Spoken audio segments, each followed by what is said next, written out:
From the 1011 Now streaming studio, this is The Night Beat. Sponsored by Pella Windows and Doors of Lincoln. Good evening, I'm Danielle Shenk with your headlines for Wednesday, November 5th. We'll get to the officer-involved shooting in a moment, but first, one person is dead and two others are injured after a crash in East Lincoln this afternoon. Police say it happened just after 12:30 near 70th and L Street, close to CHI Health St. Elizabeth.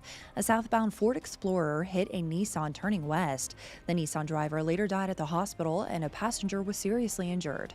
The Explorer driver had minor injuries. Lincoln police are investigating and reviewing witness statements and video. The victim's name will be released after the family is notified. A rideshare stop turned into gunfire at a busy Lincoln intersection today, leaving a wanted man fighting for his life. Investigators say 41-year-old John Massa, wanted on felony drug and firearm charges, was shot after refusing commands during an attempted arrest. The Nebraska State Patrol says members of the Metro Area Fugitive Task Force spotted Massa leaving a hotel near 56th and Superior around 9 a.m. and getting into a rideshare. When officers stopped the vehicle, the driver complied, but Massa did not. Officials say he appeared to be holding a handgun, prompting two officers to open fire. Massa is hospitalized with life-threatening injuries. No one else was hurt. We're extremely thankful that the actions of a dangerous, wanted individual did not injure any officers or innocent members of the public. Now, a handgun was recovered, though investigators say there's no indication Massa fired. The Lancaster County Sheriff's Office and Lincoln Police are now leading the investigation. All of today's coverage can be found on the 1011 Now app on Roku. Also in Lincoln, police have arrested a 15-year-old in connection with a shooting behind Casey's at 27th and O Streets on October 24th. Investigators say surveillance shows the teen chasing a vehicle before shooting 5 times. He faces multiple charges, including unlawful discharge of a firearm and possession by a prohibited person. In other crime news, a former Northeast Nebraska sheriff has been arrested on 29 charges related to child sexual abuse. 78-year-old James Wagner was taken into custody after showing up to meet someone he believed was a minor, but was actually an undercover officer. Using the code word rabbit, police lured him to a safe arrest location and also searched his home. He's being held on a $250,000 bond. Wagner served as Dakota County Sheriff between the 1980s and 2000s. And a man who shot at Washington County deputies in January has been sentenced to 70 to 90 years in prison. 48-year-old David Betcher pleaded no contest to several charges stemming from a January 7th traffic stop in Arlington that escalated into a shootout. Deputies returned fire. Betcher was hospitalized, and a 1-year-old in the vehicle was unharmed. Nebraska Attorney General Mike Hilgers is filing a lawsuit against a Swiss billionaire and his funded groups, alleging they funneled at least $10 million into Nebraska initiatives. The lawsuit claims Hans-Jörg Wyss and his affiliated groups contributed to campaigns for medical marijuana, paid sick leave, minimum wage, and the pro-abortion initiative Protect Our Rights. Hilger says these contributions violate laws barring foreign nationals from funding state ballot initiatives.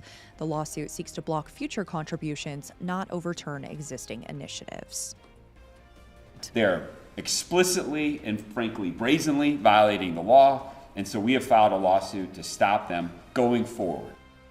Wyss's representatives say donations follow foreign contribution laws and fund only issue advocacy, not elections.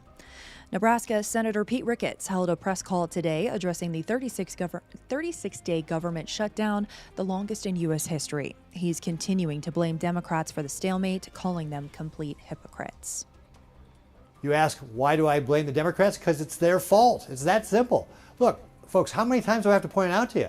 They've already voted for this bill 4 times in a row. 4 times as recently as last March, they voted for this. And now all of a sudden, because President Trump and because Chuck Schumer keeps getting smacked around by his far left wing of the party, they decide they can't vote for this. Ricketts reiterates discussions on health care credits can happen after the government reopens. Meanwhile, Representative Don Bacon is leading a bipartisan effort to end the government shutdown by extending health care subsidies. In other news, following the University of Nebraska's $27 million budget cuts, the UNL Faculty Senate is calling for a no-confidence vote in Chancellor Rodney Bennett. The Senate alleges Bennett ignored normal processes and staff input, citing multiple documented leadership failures that could lead to program cuts. If the vote passes on November 18th, it will be reported to President Jeffrey Gold and the Board of Regents, potentially prompting a formal review of Bennett's leadership. In lighter UNL news, Morrill Hall is offering free admission to visitors who qualify through the Museums for All program, which provides discounted entry for people on SNAP or WIC. To receive the discount, show your SNAP or WIC card and photo ID.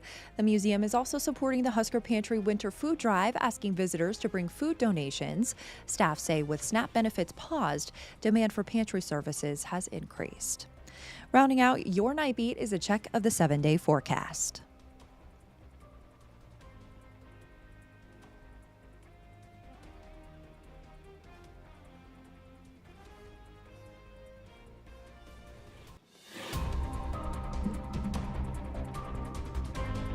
You've been listening to The Night Beat. Sponsored by Pella Windows and Doors of Lincoln. Watch, listen, and stream on the 1011 app on YouTube or wherever you get your podcasts.